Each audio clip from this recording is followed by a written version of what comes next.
That's... Now, why would you do that? Why are you asking me these? That'd poison you. That's polypropylene. I'm not biting. I refuse your question. Why? Because I refuse your question. I'm not your slave and you're not my master. Oh, no, guys. You want a piece of me? No. What do you get when you give a teenager $200 million? Comedy Central hosts a celebrity roast every year, and in 2019 the spotlight was on Justin Bieber, with repeated jabs comparing him to a lesbian, and this was Justin's unexpected response. What do you get when you give a teenager $200 million? A bunch of has-beens calling you a lesbian for 2 hours.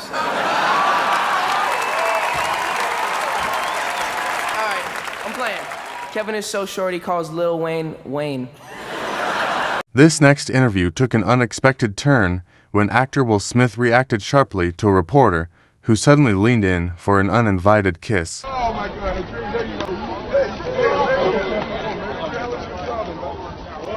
Similarly, Tom Cruise didn't hold back when an interviewer pulled a prank on him during a red carpet appearance. That's...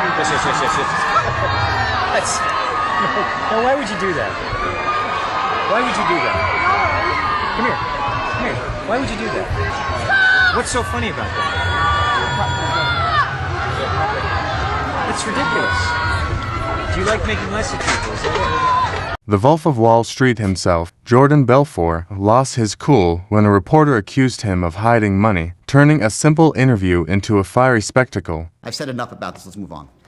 Let me ask you this one thing. Let's move on, okay? Honestly, I'm ready. I'm not going to get attacked here. You're here, so I'm done with this. Next. Is that an attempt to hide your income?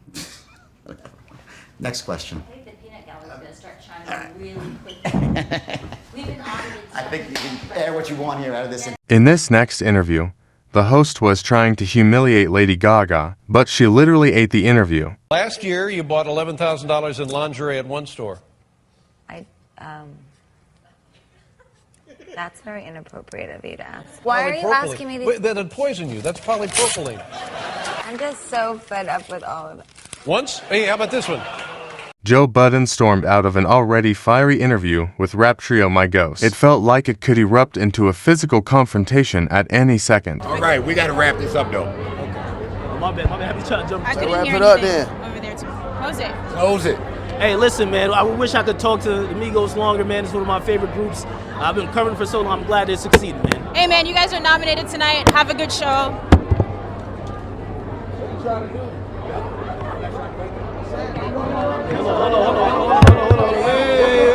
Wait. No. Wait. When a joke about his divorce was dropped, actor Burt Reynolds didn't just shrug it off, he fired back, escalating the moment into something far more intense. No, I was just wondering who told you that, because... My wife tells me that often. She says, good morning. I'm still married, as a matter of fact. Yes, well, you...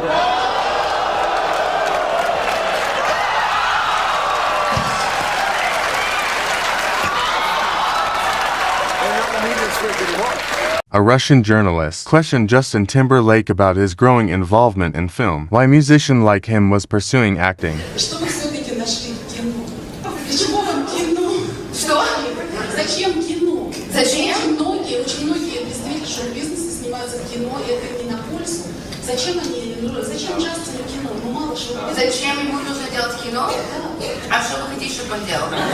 Fortunately, his co-star Mila Kunis defended him with sharp wit and grace.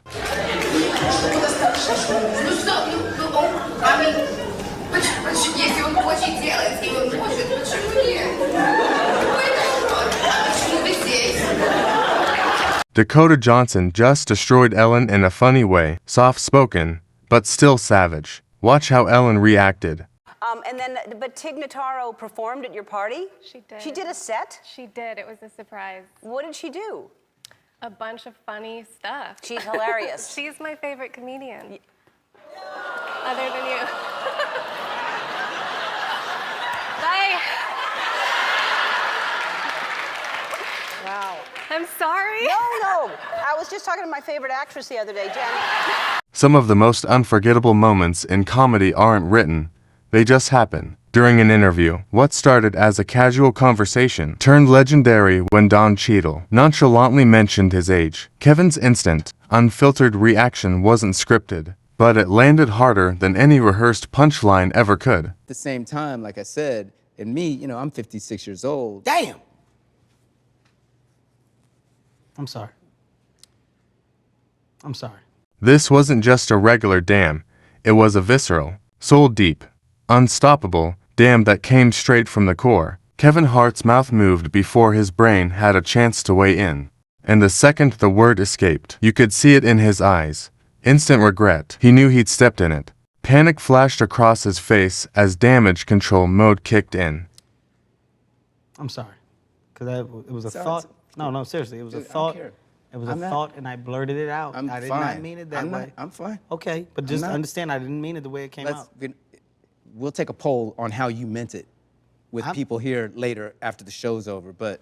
A normal person might have just let it go and moved on, but not Kevin. He doubled down, scrambling to explain himself. He insisted, trying to soften the blow, but Don wasn't buying a single word. The look on his face said it all. I can sit up here and honestly say, buddy, that was from a place of love. Got it. Like, Oh, damn. that was from... Like, damn. You didn't... If we could play it back right now... Play it back. These are two different dams. Play it back in slow motion. There wasn't no... I said... There was no like, wow, that's amazing. Damn.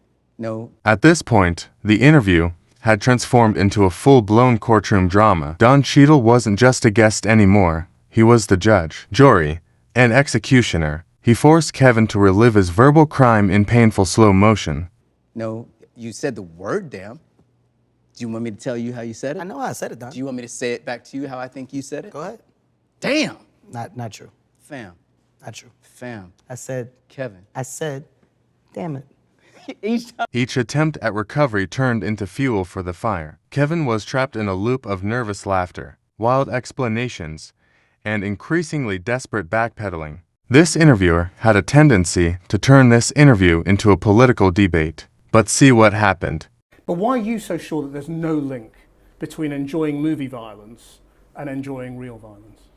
I'm going to tell you why I'm so sure. Don't ask me a question like that. I'm not biting.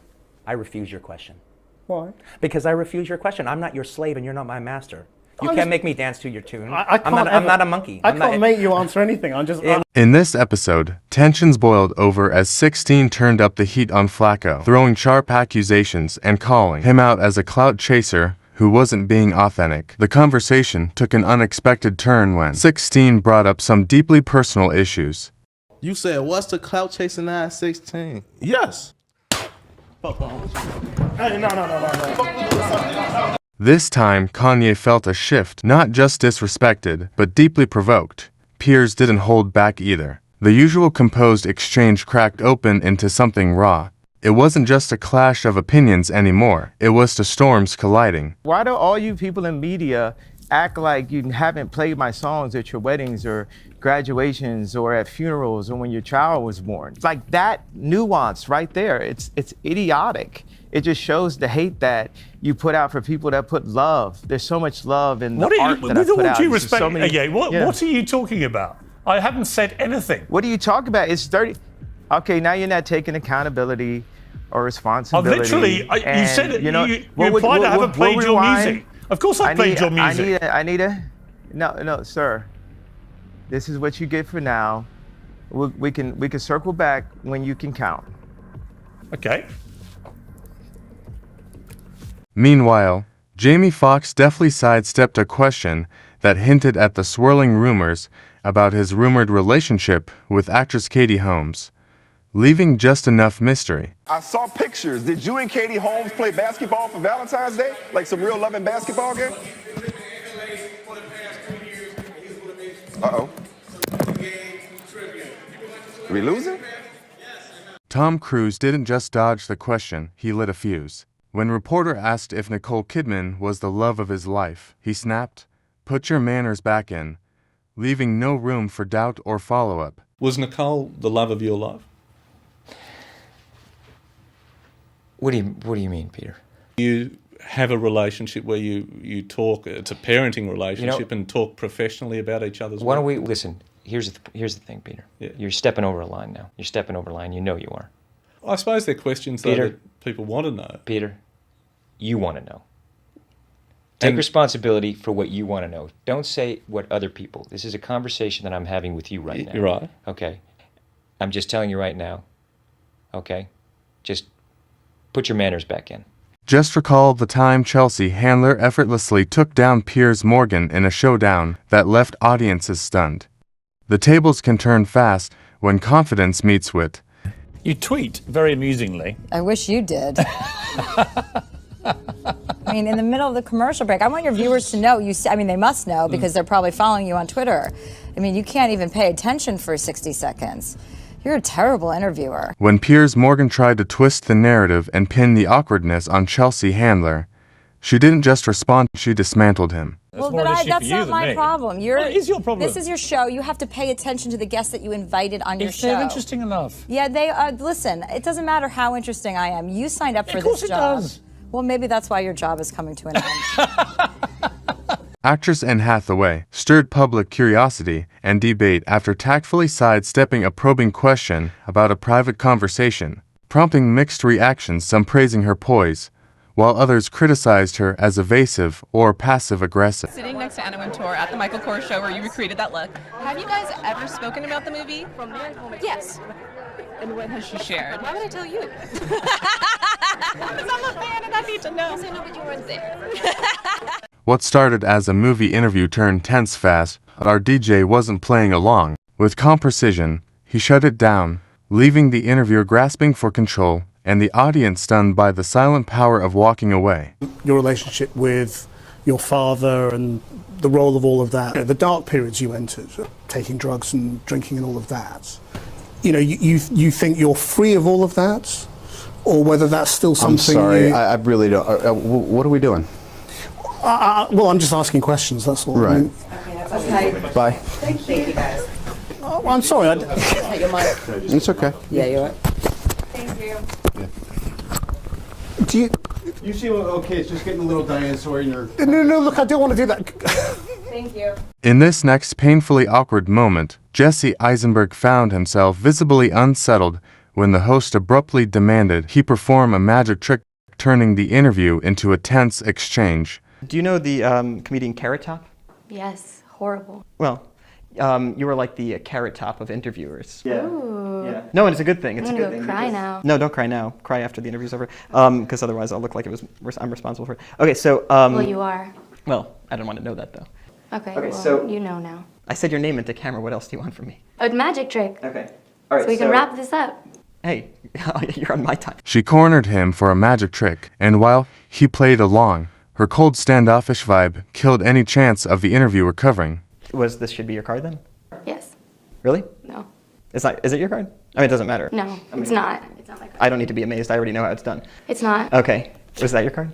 Ooh. See? Are you happy you Yeah. lied to Yes. the point of almost not appreciating that? Matthew McConaughey found himself in a gripping on-air standoff with Joy Behar, who abruptly cut him off mid-conversation only to hurl a sharp insult at his close friend, tennis legend Novak Djokovic. I was happy to be in his box, got to sit behind his parents, which was really awesome to see them when he brings them up and where they started. Anti-vaxxer? I believe An anti-vaxxer? I believe so, yeah. Just saying. Things quickly escalated when the conversation shifted to McConaughey's political ambitions, with Behar nearly derailing his potential campaign before it even had a chance to take shape. Do you think you could get elected in Texas being anti-gun? Do I think I could get elected in Texas being anti-gun? One thing about if me in politics is to give you a direct statement right there is be playing a game that I'm not interested in playing. Okay, To give you a direct statement right there. In this interview, host Jim Rome intentionally baited an FL quarterback Jim Everett by referring to him as Chris, a deliberate nod to tennis female player Chris Evert. Jim, good to have you on the show. Good to be here, Jim. Thank you. Check that. Chris Everett, good to have you on the show. You know what? You've been calling me that for about the last 5 years. About 2 years, actually, Chris. Well, Rome had spent months taunting Everett from behind a microphone, but now, with the two finally face-to-face in the studio, somewhere along the way, Jim, you ceased being Jim and you became Chris. well, let me tell you a little secret.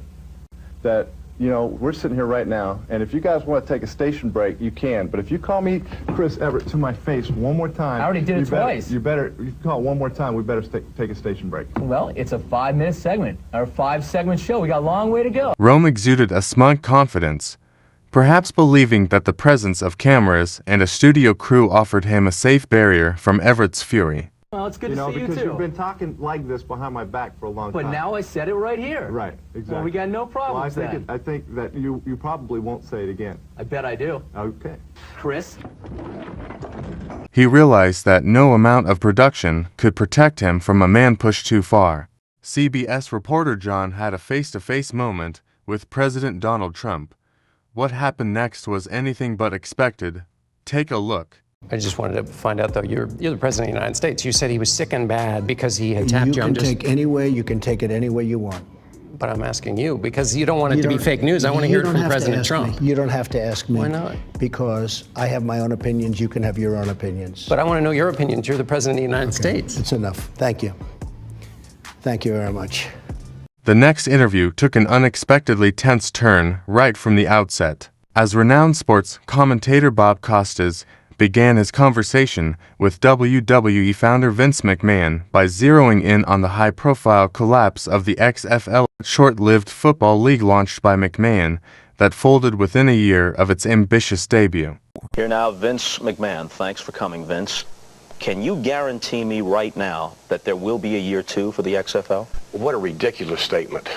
It's not a statement, it's a question. It's a question. I beg your pardon. It's a question. No. The tension only escalated as the interview unfolded, with McMahon teetering on the edge of erupting, at one point looking as though he might actually slam a steel chair over Costa's head. If this turns out to be a grand-scale failure... You want to let me finish here for a second, pal? Shut your mouth and let me answer the question, all right? I'll be happy to answer. You got a situation that you don't know what you're talking about. Come on, buddy. Come on. Calm down. Yeah, when do we play beer pong, bitch?